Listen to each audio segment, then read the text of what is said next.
Sveiki. Čia kanalas Sveikos smegenys. Apie gyvenimą, kuris nėra vien tik fizika ir chemijos formulės. Pakalbėkime apie tai, kodėl viskas eina velniop, nors atrodo esat nuoširdus. Stengiatės bendrauti bei visiems įtikti. Paprastai žmonės padaro keletą klaidų, kurių patys nepastebi. Pirmoji, nebūkite arogantiški, būkite paprastesni.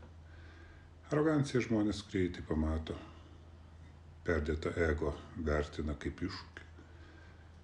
Ir jūs suprantat, kad tiesiog nebepavyksta su tai žmonėm, kurie buvo artimi draugai, bendrauti taip, kaip iki šiol. Kitas dalykas, niekada nežeminkite žmogaus.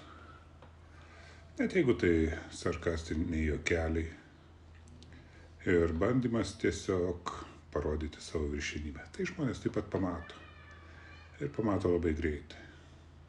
O kai toks netikėtas pažeminimas, tai veikia netgi fiziologija ir atstumia žmonės.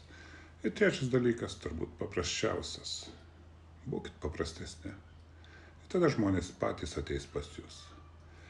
Daugiau įdomybių iš psichologijos, bendravimo ir kaip išlikti savimi šiame žiauriame pasaulyje mūsų Patreon kanale Sveikos smegenys.